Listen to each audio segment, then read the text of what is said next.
Hello and welcome to our Mineral Identification Challenge. Before you get started, please head over to science.mikesammartano.com/minerals. There you'll be able to download the worksheet as well as the Properties of Common Minerals table.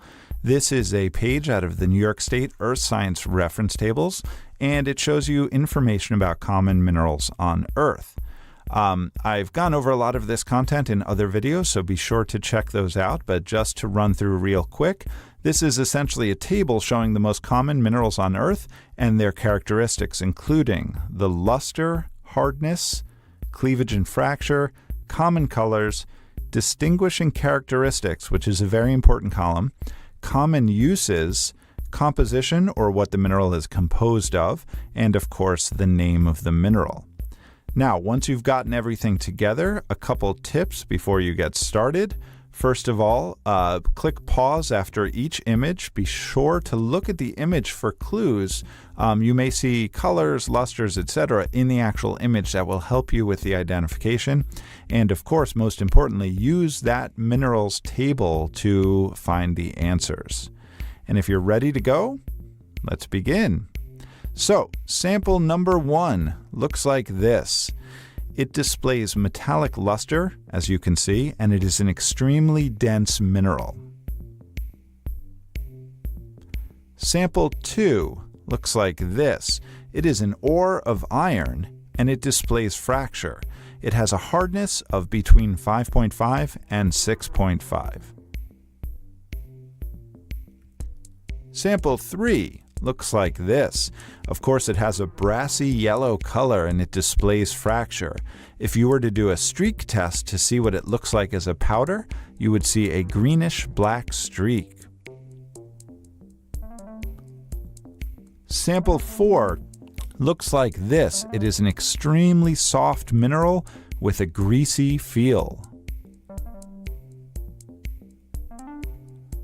Sample 5 looks like this, has a hardness of between 1 and 2, displays cleavage, and is composed of carbon. Sample 6 can look like this. It may have an odor of rotten eggs and has a hardness of 2. It is also a native mineral, meaning it's composed of only one element. Sample 7 looks like this. It displays cleavage, has a hardness of 2 to 2.5 on the Mohs scale, and when it breaks apart, it does so as a flexible, thin sheet. Sample 8 looks like this. It's frequently used in drywall and is very easily scratched. Sample 9 looks like this. It has a hardness of 2.5 to 3, and it displays cleavage. Similar to a previous sample, it's also flexible in sheets. Sample 10 looks like this. If you were to put acid on it, it would bubble up. It is frequently used in cement. Sample 11 looks like this. It contains the element magnesium and has a hardness of 3.5. And while it's hard to see here, it does display cleavage. Sample 12 looks like this. It has visible striations and a hardness of 6, and it too displays cleavage. Sample 13 looks like this, has a hardness of 5 to 6, and is commonly called augite. Sample 14 may look like this and contains the elements carbon and fluorine. It also cleaves in 4 directions. Sample 15 may look like this and contains iron and displays fracture. Sample 16 looks like this, is frequently used in ceramics and displays cleavage. Sample 17 may look like this and is commonly used in electronics, as well as being a quite hard mineral which displays fracture. Sample 18 looks like this, is commonly used in jewelry, has a non-metallic luster.